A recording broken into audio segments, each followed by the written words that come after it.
I'm Al McFarlane. Welcome to Conversations with Al McFarlane.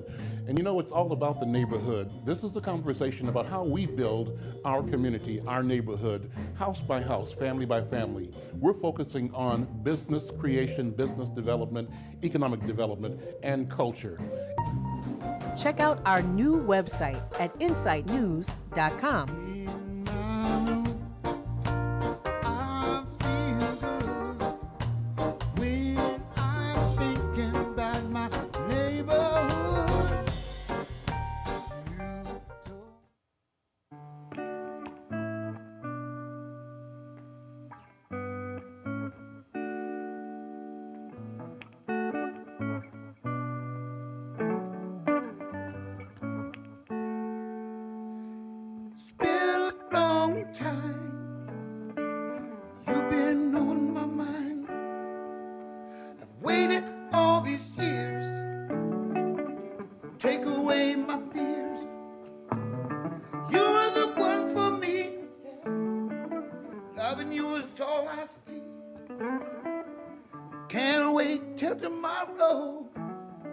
You'll be by my side. Hey, is anybody out there? Can you hear me? Can you hear me? Hey, anybody out there? Can you hear me? I want to see you here today. And as we go directly to our host, Al McFarlane. I'm Al McFarlane. Welcome to Conversations with Al McFarlane. Thanks to my brother Wayne. Wayne, it's always a pleasure to hear you and to work with you. Glad I'm back in town to do these shows with you. Well, I'm so glad you're here as well. Now, today, as promised, is a robust conversation. We do this because we think it's important to tackle critical issues in our community. And I've said that health, our health and well-being, our fitness is a critical issue. And it's not just a critical issue, it's one that actually can provide pathways to enlightenment, to improvement, to higher quality of life for all of our citizens. Well, I'm pleased to have this program focus on that, and with me now, two leaders, elders, and friends. Carrie Davis is the branch director of the YMCA at the Cora McCorvey Center in North Minneapolis. Before being at the center, she served as the chief administrative officer with the Santa Foundation. And you know why I'm so pleased that we are talking, Carrie, is that we at the Insight to Health Fitness Challenge have been launching and conducting our current first-time North Minneapolis Fitness Challenge in the Cora McCorvey Center. Thank you for allowing that, and thank you for being here. Oh, we're thrilled to have you. Well, let me introduce also Dr. Nicole Winbush. She's a family medicine specialist in Minneapolis. She's been practicing medicine for 15 years, and she also works at North Point Health and Wellness Center in North Minneapolis. She graduated from the University of Maryland School of Medicine in 2000. Again, her specialty is family medicine. Dr. Winbush, you also write a column at Insight News. I thank you for that. Let me start with you to ask you why it's important to communicate, to use community news media to both educate our community and just to get people aware. Yeah, well, thank you so much for having me here and having a chance to share the work we're doing at North Point. Yeah, I write a column episodically. I don't do it every week, but I found, and I think I started doing it maybe 4 or 5 years ago at this point, but that there's so many of the conversations that we have when we're seeing patients, you know, one-on-one around a lot of the things I write about, whether it be diet, nutrition, the importance of activity, and those conversations are really important.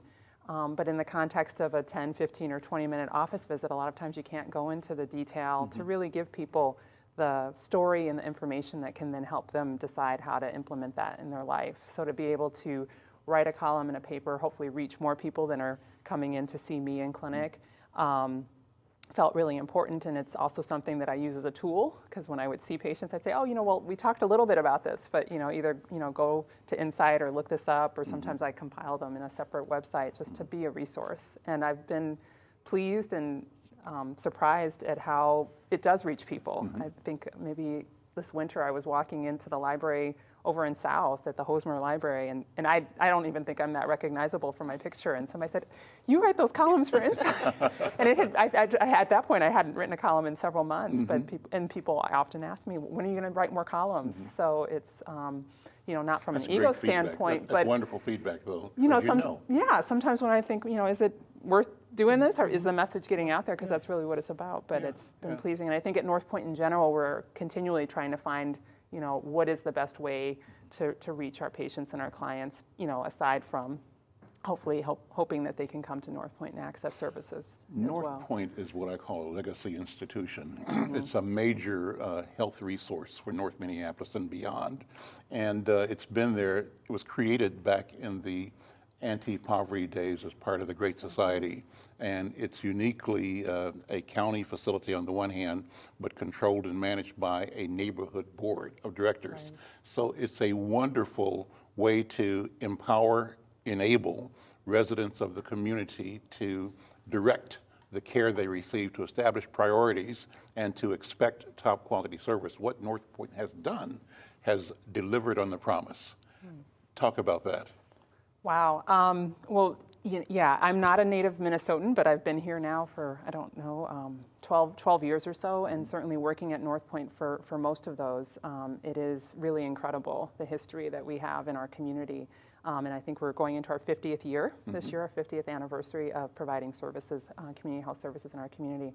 And, I think it is powerful. We really do aim to be this one-stop shop to, from the guidance of our community board, which is majority made up of our patients. As you said, we are kind of under county affiliation, but our board, who are patients at our clinic, really determine kind of what happens, to be guided by those principles. And so our mission is really to partner to create a healthier community. And I think we really see, which is probably where this conversation will go, health as being certainly more than just treating sickness or the absence of disease. It really is, we are the North Point Health and Wellness Center, formerly Pilot City, but I think this idea that we really need to have a very broad conception of what contributes to the well-being of individuals, which we know is really the well-being of the community. And so whether it be the direct health services we provide around treating disease or prevention, the human services around trying to help people through different means with education, economic empowerment, stable housing. I think we're always trying to enlarge that vision of how we support our community. So what is the nature of the demand? How great is the need? Well, a testament to that is the fact that I think most people who drive down the corner of Penn and Plymouth will see that we're in the midst of starting a very large expansion, because for many years we have been at an over capacity. We certainly have more patients call, or more people seeking care each month to be a new patient at North Point than we're even able to currently meet the demand for. So there is definitely a demand for services. And as a community health center, we see people regardless of their ability to pay. So that's a really important thing. So, in Minnesota, we are blessed with having a fairly robust, safety net and a lot of folks that can qualify for insurance, but there's a lot of people who can't. Recent immigrants to our community, et cetera. So we have a sliding scale fee, and we have lots of people who need health services, and hopefully with our expansion, we'll be able to fully meet that demand. My sense as an observer and a resident of the neighborhood is that you also have a huge reservoir of credibility and, what's the right word for it, success in serving all of the people in the community.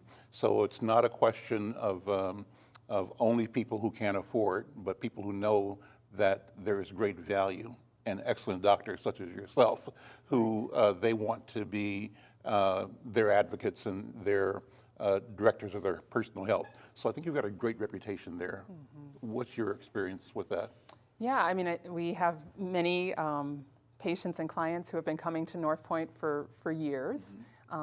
even when they move out of our community. And I'm sorry, I'm a little nervous. But so you said, what's the experience So, around?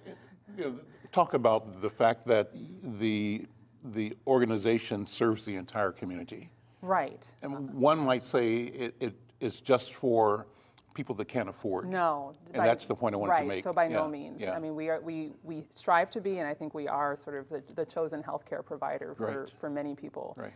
We certainly want to be there for folks who, as I said, don't have insurance and don't have the ability to pay, but we really strive to provide excellence in service across the board and to be responsive. I mean, there are very few places that you can go where, you can, have a pharmacy on site, an eye doctor, a full-service dental clinic, a full-service medical clinic, a host of others services. So I think from the convenience standpoint, from the quality of care, we are the first community health center in Minnesota to be certified as a healthcare home, and to regularly meeting and exceeding a lot of the quality measures that are set forth for community health centers. And you have more facilities. You have West Yes. Broadway.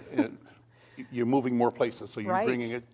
So talk about that. Yeah, trying to meet people, as close to as we can and to be convenient. So we have a site at the Cora McCorvey Wellness Center, which is a site where I actually see patients and do holistic and integrative care consults. We have a facility on Broadway. We are in student health clinics at North High.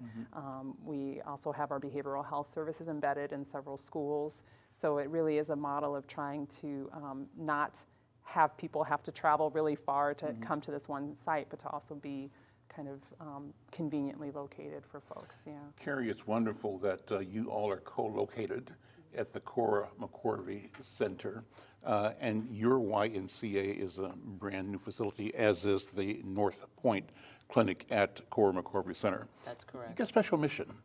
We do. Talk about that. We're different from other Ys in that our population we serve is 50 and older.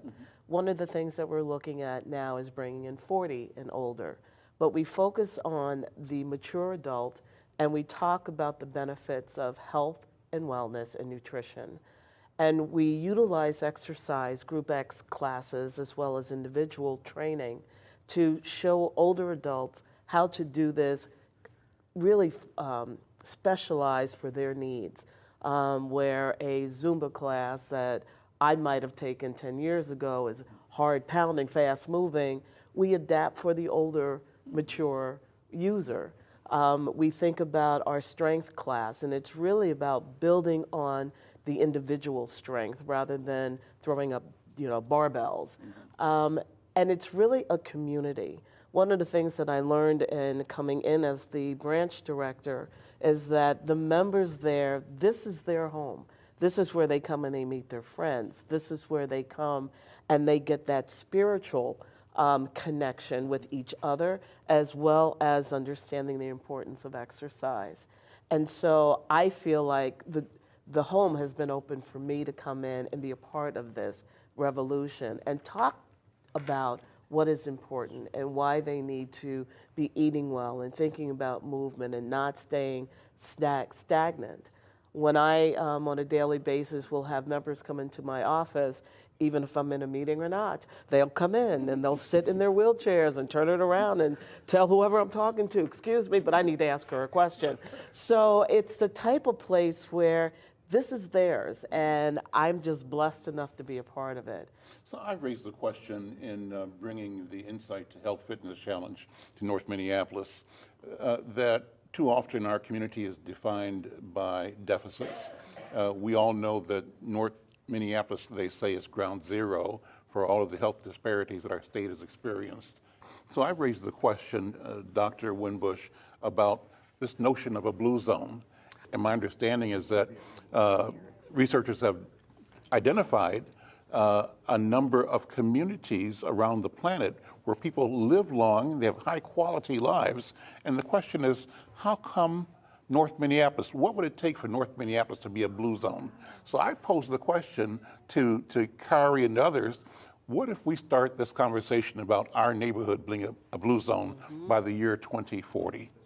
It's a thought. What do you think? I think that's so exciting. So yeah, I mean, I think you've got it exactly right. That's the work of, I think it's Dan Buettner, who's I think a native Minnesotan, and they traveled, and I think initially he was funded by National Geographic to travel all around the world to find where do people live the longest in these communities where people were living to be more than 100. And I wish I had paid closer attention. I was just reading an article last night, but talking about what are the elements to that, and I won't probably remember them all.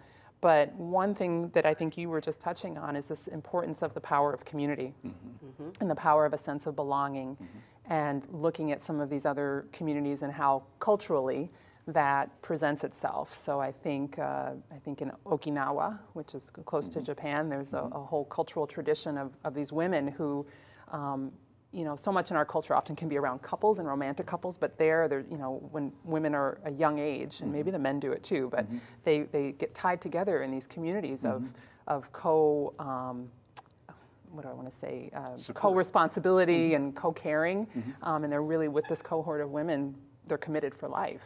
And so that's one example, but I think how do we in North Minneapolis really make sure that everyone has a sense of a belongingness, whether they're have been here for generations or a recent transplant to the community. Walkable communities, that was another thing, that it's nice to have a gym and to be able to go do purposeful exercise, but also part of the thing that helps us to live longer is to be able to have activity that's a part of our daily life, and that a lot of that's about walkable communities, which I know there's talk about in the larger Minneapolis as a city and obviously broadly, but how do we specifically kind of adapt that to North Minneapolis? And then obviously the food, and which is near and dear to my heart, and we all have to eat, and so there's a lot, and it can be very confusing for people, what's the right diet, and not that there's one right diet for folks, but really having I guess what I recently heard it called a plant-forward approach to eating, right? How do we really make sure that people are eating a diet that is rich in fresh vegetables and fruits and plant-based foods, and maybe some meat as well. So there were some other elements, but and so how do we make that a reality in North Minneapolis? And I think people are doing that work. I think they are. So many people are doing that work, and you really start to see people who have been doing this work for years starting to get traction, and it's so exciting through all of the food justice work, through Appetite for Change, through organizations like Cora McCorvey Wellness Center. And Al, when you brought it up to me, one of the things that I was so excited about is that I've been able to talk to Dan Buettner about his work and what that looks like, and thinking about the opportunities we have at the YMCA and working with our residents. A lot of the nutrition pieces are around cultural experiences. So how do we take that and not disregard that, but show them how to do it differently with their input? Because what I've learned about our Forever Well population, you can't tell them what to do, they have to be part of the process.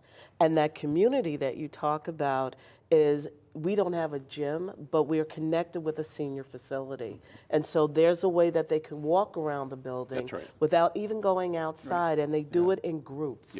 And so it makes them want to come there. So when we think about the traditional plan of working out and getting your exercise in, for them, it's about coming together and even walking 2,000 steps in a morning and then sitting down and talking and then getting up again. All of that is about building a healthy human being. I want to thank both of you. We're going to talk to the participants, the leaders of the Insight to Health Fitness Challenge in a minute, but Dr. Nicole Winbush, thank you for your service, your leadership. Kari Davis, Branch Director at the YMCA, thank you for hosting the Insight to Health Fitness Challenge and for the value that you and the YMCA organization bring to our community. Thank you so much. I'm going to close with Wayne. Wayne's going to surprise you and our listeners, our viewers, with some wonderful music that you're going to be part of. This is amazing. Wayne. All right. So now make sure the cameras can get them and me at the same time. Here we go. All right. Producer. I am just traveler, cowboy, I'm coming to your town. I am just dreadlock. I'm just a cowboy coming to your town. Every time I see you, you make my heart go wild. Every time you kiss me, you make me want to smile. Every time you squeeze me, I'll do anything for you that you say to me, 'cause I wanna be a cowboy tonight.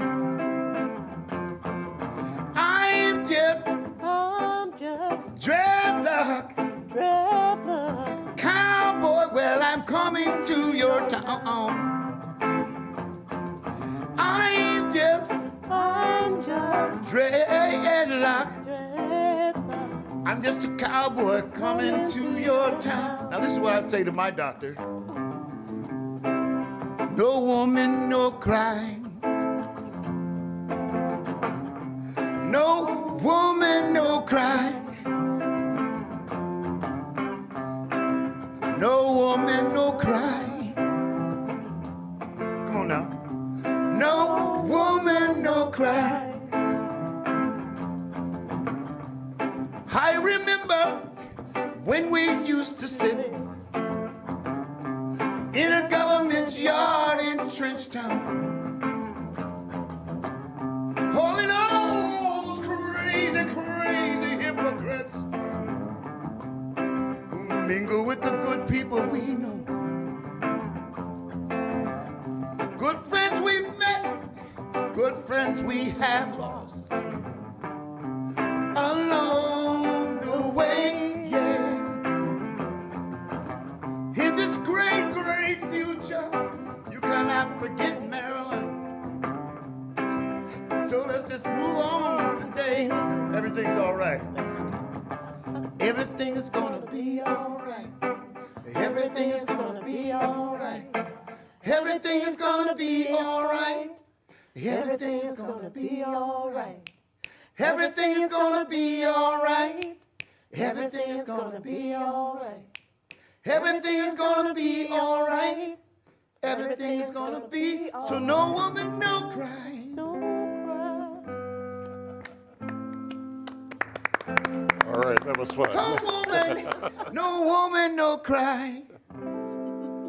Check out our new website at insightnews.com. Thanks, guys. Thank you. Great, great. Okay. Applause, applause. The crowd goes wild. Let's get the next crew in. Thank you. I'm Al McFarlane. Welcome back to Conversations with Al McFarlane.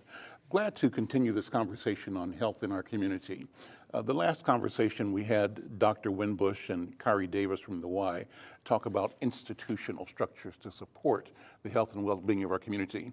But my guests here at this table are practitioners guiding people in our community towards robust, fulfilling, activity-directed lives that will support our health as individuals, and we think our health as a community. I raise the question, what if North Minneapolis could see itself as a blue zone? What if? And how do we start that journey of 10,000 miles with a single step?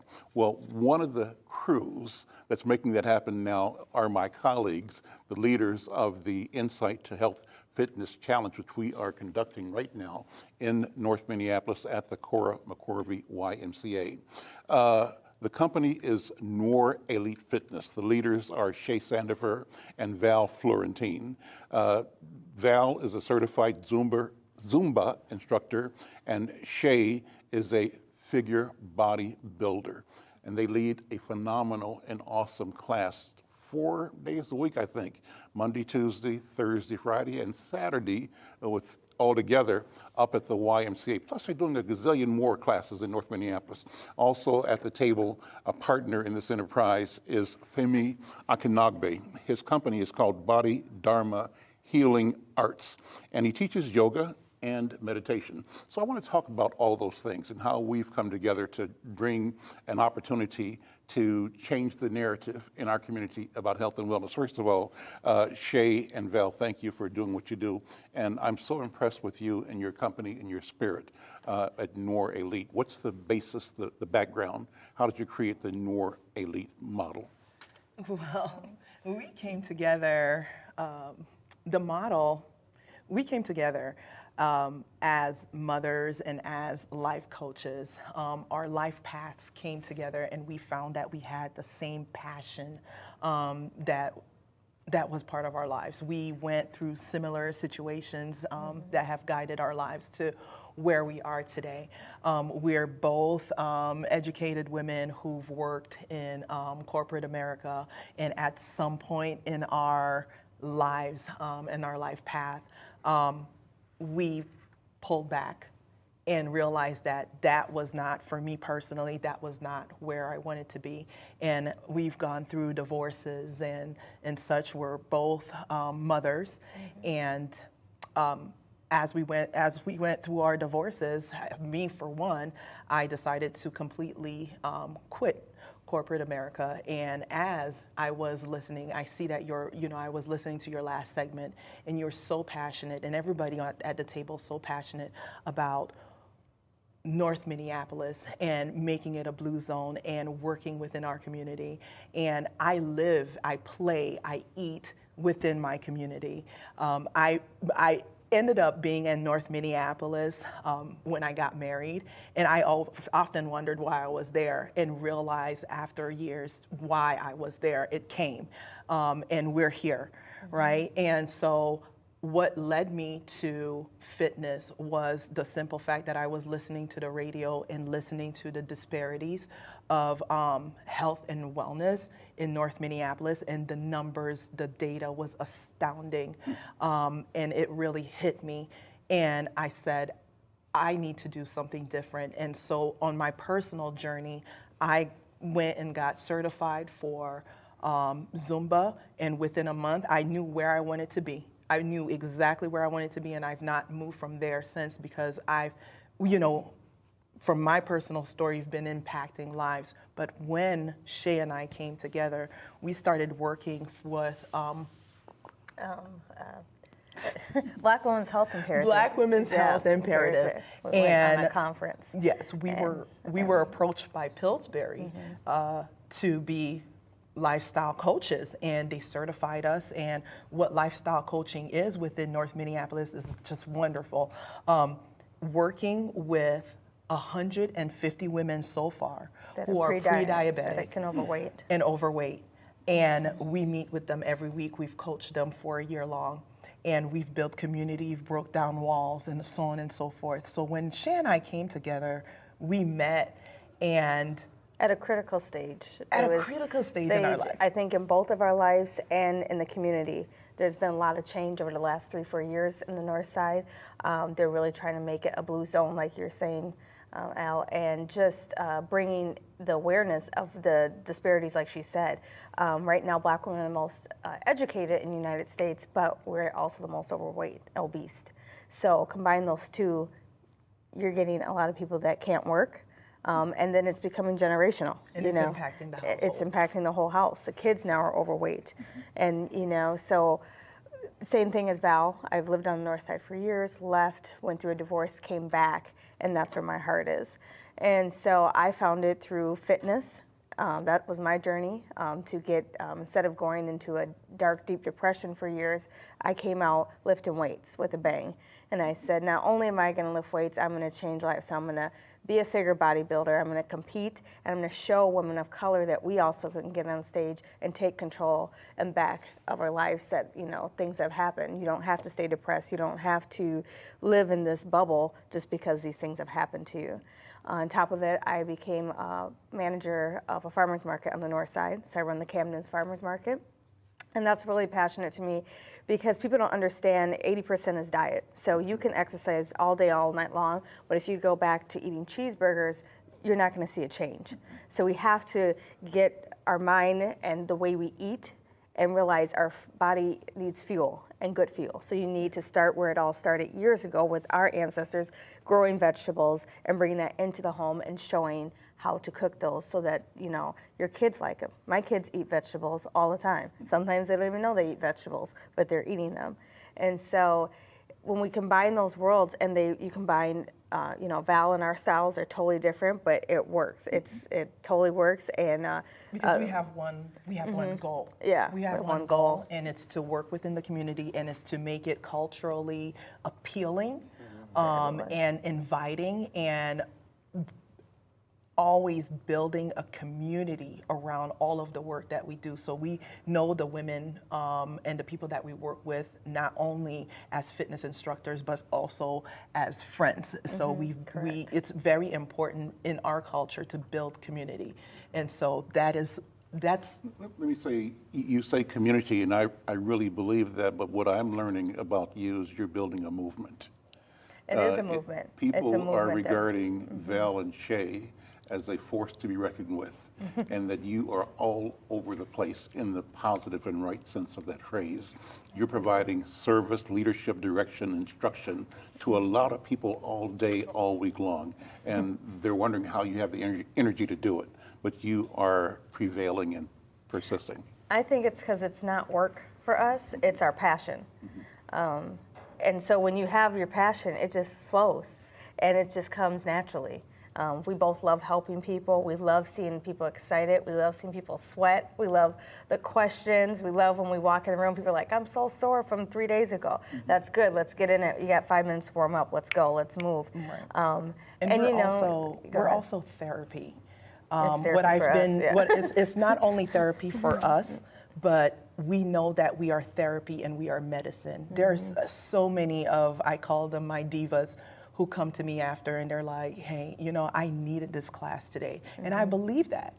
I believe that because I was in your shoes and I needed that class to get through. I needed to re-energize me. I needed it to get me out of this depressing state. So I understand that. So we are not only, we're like, I mean, They're family. They're It's your family. And it's so, and we're so passionate about the work that we do that it really literally comes naturally. Our styles are different, but we mesh. And because we have that one goal, and that one goal is our community and getting them healthy and getting women excited about, there's And nothing men, more, and and men. then, you know, they're coming little by little. Yeah, they are. They're coming to us. Yeah. They're coming Well, let me little by tell you, little. So let me tell the story. You know, when Batala brought you all to Insight News to say these guys should be our partners for the Insight to Health Fitness Challenge, my first response was great. I kind of knew about you, I've heard about you, but my perception was ladies doing Zumba, you know, and even that was not right because guys can do Zumba too. And I don't do Zumba. Right. So Val does Zumba. Okay, so that's what's kind of out there. I do Zumba. There we go. There we go. But when I started the class with you, she asked me one day, how was the class, Dad? You know, how was it? I said, look, this was the best fitness class I've ever had in my life. And that's the truth, you know, because you guys put so much into it and you inspire, you encourage, and the feeling was really, really a wonderful feeling. So I'm hopeful, and I know that my job is to reach out to the brothers that I hang out with and say, look, we got to get together. We got to do this for ourselves, our families, and for our community. And I think you guys are the right team. Well, one of the parts of that team is my brother, Femi Akinagbe. I met him, I think I read about him online, and he was inviting brothers to come and learn about yoga and meditation. So I said, yeah, I'll check this out. And I went, and I was so impressed that I invited him to join us in this enterprise. Femi, meditation and yoga, how have you come to those? And talk about your background. How did you come to where you are now? You've got a great story. Yeah. So it's really quite a blessing to sit here and listen to these two talk, because listening to both Val and Shay, it reminds me about how much growth, how much healing comes from challenge and suffering, right? So talking about your own experiences and things you've been through, and how we often have a decision to make when we do have challenges, and whether or not we become embittered and worse for it, or if we use it in some way, shape, or form to grow. And you know, it sounds like that's what you all have done. I feel like just healers in general, like that's the decision that they consistently make. So we try to, in some way, shape, or form, grow from it. So, you know, my own journey, it bears witness to the same. I've mentioned to you before that my very first memory in life was hearing my father beating my mom, and how challenging that was, and like all the different scary things growing up in a household where there just was a lot of instability. And because there was so much instability in my household, one of the things that I really sought was ways to understand the world such that I could have peace in my mind, peace in my heart, and gain some insight into how to not have such a chaotic internal world and external world. And that led me to a lot of the journey, just exploring different religions. So I grew up in the church, and very, very devoted for much of my life. And still Christianity remains my mother tongue. But in more recent years, I say for the last 14 years or so, I've been studying and practicing more Buddhist meditation as well, because I find that has been helping to, meditation helps to speak to and soothe the heart in a different way for me. And additionally, there's just a ton of research that supports the efficacy of meditation and calming and focusing the mind. And with my other professional and scholastic endeavors, I find that meditation, it really helps to couple that. And sitting and meditating, amazing, it's great. And I've been an athlete my whole life, and I needed a way to help combine both what we do with the mind with the body as well. So yoga just seemed like a natural fit to moving into opening up the physical body, so that I might be able to open up the mind as well. Yoga, meditation, you're also a martial artist, right? I am. I'm a black belt in the Ten Shen Pai system of Shaolin Kung Fu. Yeah, no, I just picked the martial art with the longest name on it. Yes. Some people like karate. Yeah. I was like, no, let me get the Ten Shen Pai, And you're also a medical student. I am that too. I'm a third-year medical student at the University of Minnesota, UM. And yeah, that's for me, that's the combination. And so when I was in your yoga class last Thursday, as you were describing the techniques you were showing us, teaching us, I said, he's actually in a classroom and he's rehearsing. That was the impression I had. He was describing what this muscle does and what that does and why this does this as he was putting us through poses. So I'm sitting there. He has a test tomorrow. So yeah. I'm doing that, but I said, this is not just this. I think this cat is rehearsing and remembering. So that's the feeling I had. Honestly, sometimes when I have an exam coming up and I'm teaching a class leading up to that, then that'll help to inform the class that I'm teaching, in addition to some of the other things that I like to add into the classroom, socially, politically, internally. I like to weave in what we see in society and also integrate that with what's going on in the body. So how does stress manifest in the body? How does trauma manifest in the body? How does depression and sadness manifest in the body? Well, a lot of times when people feel these feelings, they close up along the front line of their body, they clump down like that. So if we engage the front line of the body with heart openers, we stretch out the pectoralis muscles, we bring the rhomboids closer together, and it helps to, again, integrate some of what I'm learning in medical school, but also just the practicalities of how to live in these bodies in ways that create less suffering and live more fuller lives. I feel that you're on a mission just like Val and Shay are. The mission one part of it that I've seen so far is your commitment to introducing the knowledge you have, integrating both your academic and your experiential activity into a curriculum that our community can both have access to, ingest, and grow from. Am I saying that the right way? Absolutely. Growing up, my family was very poor. We didn't have health care. We didn't have access to a lot of things that much of America has. And you're Nigerian. Yeah. You're Yoruba. Exactly. And you and I connected because I'm a Yoruba. There we go. Okay. Al was teaching me some Yoruba the other day. So. But, finding that they're just, we all want to be well. We all want access to health. But for different reasons, we don't all get that. So making the classes, making what we do accessible so that our people can have access to it, because much of the way yoga meditation has been brought forth in our Western society and popularized has been through one specific paradigm. And God bless my white sisters and brothers and how they practice yoga and meditation, but they're not the only individuals who have access to these practices.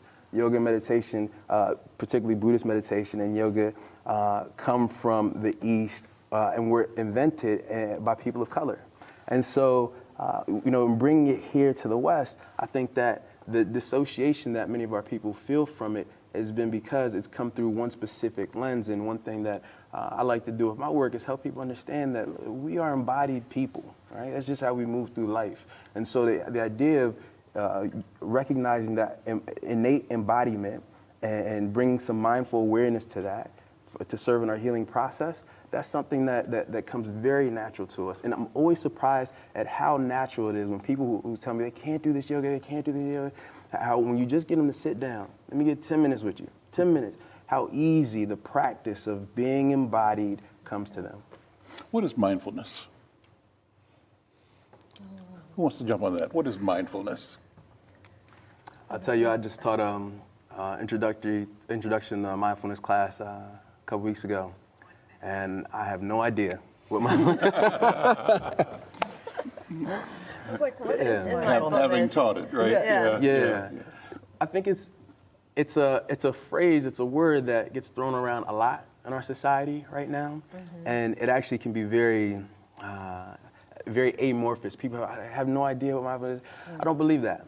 I believe that we all have direct experience of mindful awareness. We all know what it is to be completely present in a moment, whether or not it's with a loved one that we care about, a child, whether or not we're looking at practice it. It's true. We don't practice it. We don't practice it. And so the meditation and these in yoga, these practices are exactly what you're saying. They're just an opportunity to consciously direct our attention at cultivating the muscle of mindfulness so that we can have, so that instead of just having like random moments of mindfulness where we are totally overwhelmed with a certain thing, feeling, thought, then we can develop the muscle of mindfulness so that we can engage in a meaningful way, more mindfully in the world around us. Let me do this. I want to thank all of you for being here. Thank you for the partnerships that we are exploring and creating among each other, among our businesses and companies to help focus on the idea that our communities can be healing, self-healing, that we can direct our health, that our health is our wealth, that our health is our business. Yes, it's our business, and we got to pay attention to our business. And so I am celebrating the fact that we have decided to work together to bring this value to our community and to demonstrate. Thank you. We thank you for this opportunity. Working with you guys, working with the Y, introducing us to family. So. Great. And we'll put up contact information so people know how to reach you individually because you all are connecting with people all the time. And I want to invite everybody to also stay attuned to Insight News about the upcoming classes of the Insight to Health Fitness Challenge. I'm Al McFarlane. We'll see you next time.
Check out our new website at insightnews.com. I'm just a cowboy, I'm gonna come into your town.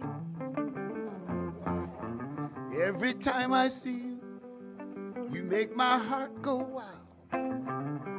Every time you kiss me, you make me want to smile. It's alright, it's okay. I wanna be that special lover today. Wanna be your cowboy, please.